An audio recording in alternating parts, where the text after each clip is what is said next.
Standard 5th Subject Mathematics, Semi-English, Chapter number 4, Multiplication and Division. Multiplication. Today we are going to learn multiplication. आज आपण गुणाकार ही क्रिया शिकणार आहोत. Multiplication. This is the sign of multiplication. हे गुणाकाराचे चिन्ह आहे. What is multiplication? गुणाकार म्हणजे नक्की काय बरं? Addition. Adding same number again and again is called as multiplication. म्हणजेच पुन्हा पुन्हा तीच संख्या मिळवणे म्हणजेच गुणाकार होय. For example 25 plus 25 plus 25 is equal to 25 into 3. 25 अधिक 25 अधिक 25 पुन्हा पुन्हा तीच संख्या मिळवलेली आहे. याचाच अर्थ गुणाकाराच्या रूपामध्ये 25 गुणिले 3 वेळा ती संख्या मिळवलेली आहे म्हणून. हाच गुणाकार आपण कसा करणार आहोत? 25 into 3 is equal to 75. या ठिकाणी 25 म्हणजे मल्टिप्लिकंड म्हणजेच गुण्य, 3 म्हणजे मल्टिप्लायर म्हणजेच गुणक, अँड 75 म्हणजे प्रोडक्ट. या दोन संख्यांचा गुणाकार करून आलेलं उत्तर होय. Example, there are 754 students in a school. If one child's uniform cost 368 rupees, what will be the cost of the uniforms for all the children in the school? याचा अर्थ, एका शाळेमध्ये 754 विद्यार्थी आहेत आणि एका मुलाच्या युनिफॉर्मची किंमत 368 रुपये आहे. तर सर्व विद्यार्थ्यांच्या युनिफॉर्मची किंमत किती होईल? या उदाहरणामध्ये दिलेली माहिती अशी आहे. Total students are 754 and cost of one uniform is 368.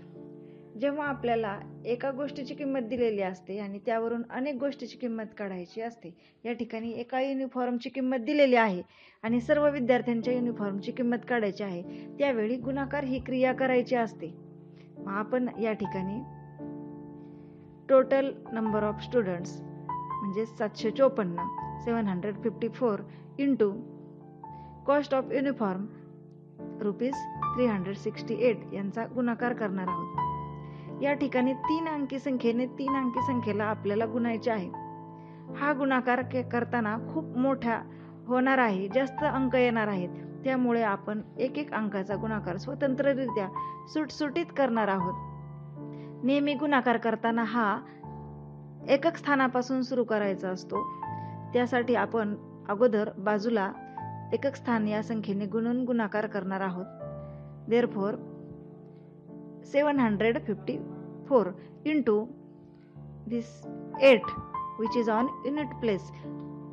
एकक स्थानावर जी संख्या आहे त्या संख्येने आपण गुणणार आहोत. आपल्याला यासाठी 8चा पाढा माहित असणे आवश्यक आहे. या ठिकाणी मी 8चा टेबल दिलेला आहे. 8 4s are 32. या ठिकाणी एकक स्थानी 2 हा अंक आहे आणि 3 हा हातचा येणार आहे. कॅरीज 3 तो मनात धरायचा आहे आपण. Then 8 5s are 40 plus 3 becomes 43. Therefore 3 and carries 4. And then again 8 7 are 56 म्हणजे 8 7 56 plus 4 becomes 60 and right here 60. या ठिकाणी आपण अगोदर एकक स्थानच्या अंकाने 754ला स्वतः सुटसुटीत गुणून उत्तर शोधून काढलेलं आहे. ते उत्तर आपण आता या ठिकाणी लिहिणार आहोत.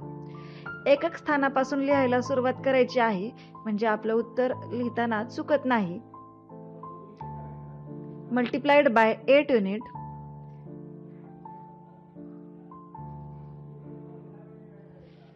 2 and then 3 and then 0 and then right here 6. अशा प्रकारे आपण याच ठिकाणी गुणाकार न करता तो बाजूला सुट्टा करून घेतलेला आहे.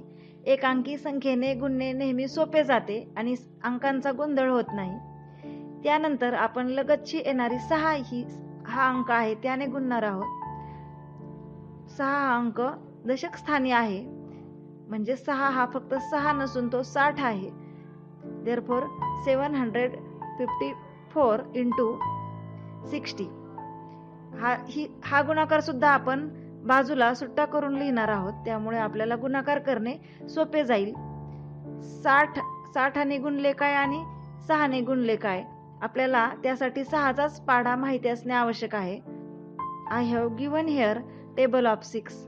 आणि कोणत्याही संख्येला 0 ने गुणल्यानंतर नेहमी 0च उत्तर येते, त्यामुळे तो 0 आपण अगोदर लिहून घेणार आहोत आणि नंतर 6 ने गुणून लिहिणार आहोत. Therefore 6 4 are 24 and carries 2. 6 5 are 30 plus 2 becomes 32. Right here 2 carries 3 and then 6 7 are 42 plus 3 becomes 45. अशा प्रकारे 45,240 हे उत्तर आलेलं आहे.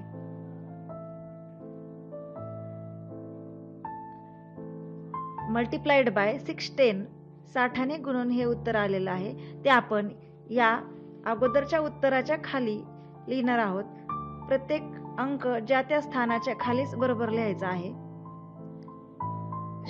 0 is on unit place, then 4 is on 10 place, 200 place, 5 on 1000 place and 10,000 place.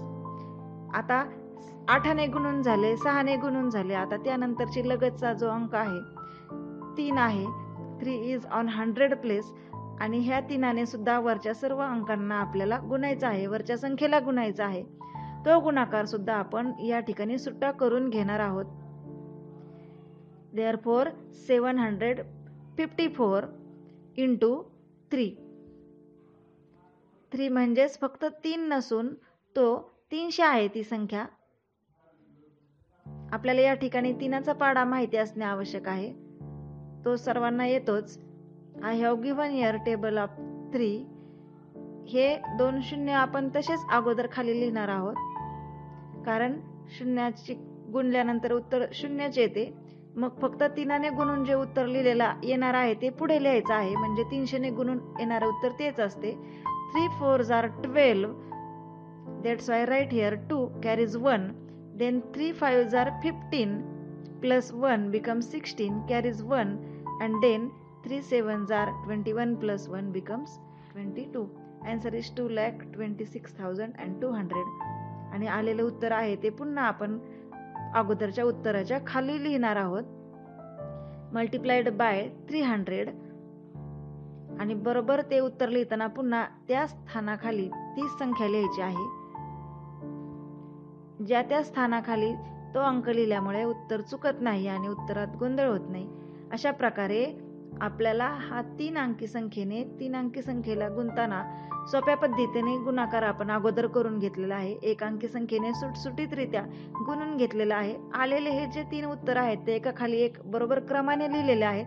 त्यांच्या आपल्याला अगोदर बेरीज करायची आहे आणि आलेली बेरीज बरोबर या उत्तराच्या खाली लिहायची आहे. ती अशा प्रकारे येईल 2,77,472. Therefore, total cost of uniform is 2,77,472. आपण आणखी एक उदाहरण पाहू. Example number 2. 3,429 into 507 is equal to how many? या गुणाकाराचे उत्तर आपल्याला काढायचे आहे. त्यासाठी आपण अगोदर मांडणी करू. 3,429 into 500 and only 7. मांडणी बरोबर करताना प्रत्येक स्थानाखालीच ती संख्या लिहिलेली आहे.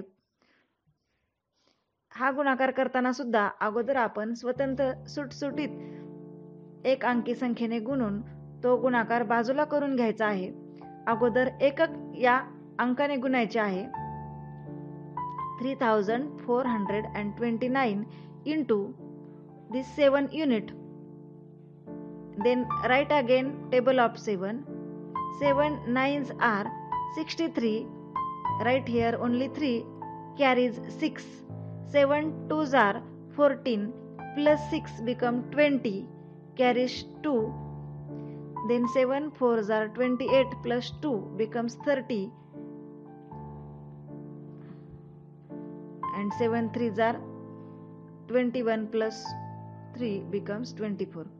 आता हे आलेलं उत्तर आपण या ठिकाणी लिहिणार आहोत. Multiplied by 7 units is 24,003. त्यानंतर लगतच्या अंकाने म्हणजे दशक स्थानावरील अंकाने आपल्याला गुणाकार करायचा आहे. या ठिकाणी तो 0 आहे. Therefore 3429 into 0. कोणत्याही संख्येला 0 ने गुणल्यानंतर उत्तर नेहमी हे 0च येते. त्यामुळे हा जो आलेला गुणाकार आहे, आलेले जे उत्तर आहे तेही आपण अगोदरच्या उत्तराच्या खाली लिहिणार आहोत. Multiplied by 0 10 is 0. त्या अंकाच्या खाली आपण ते 0 लिहिणार आहोत म्हणजे पुढील बेरीज करताना गोंधळ होणार नाही. And then multiply again 3429 into by 5 hundreds. When we multiply to 3429 by 500, the answer is 17,14,500. त्यानंतर आलेलं उत्तर जे आहे ते अगोदरच्या उत्तराच्या खाली लिहायचं आहे. Multiplied by 500. बरोबर त्या स्थानाखाली तो अंक लिहायचा आहे.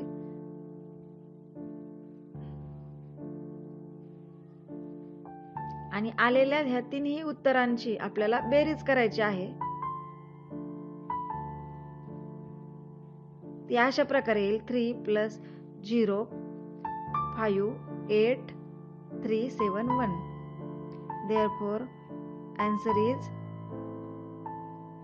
17,38,503. Thus today we learn how to multiply to a given number by a 3 digits number. अशा प्रकारे आज आपण दिलेल्या संख्येला 3 अंकी संख्येने कसे गुणायचे, तो गुणाकार करताना अगोदर सुटसुटीत स्वतंत्ररित्या बाजूला करून कसे उत्तर लिहायचे हे शिकलो.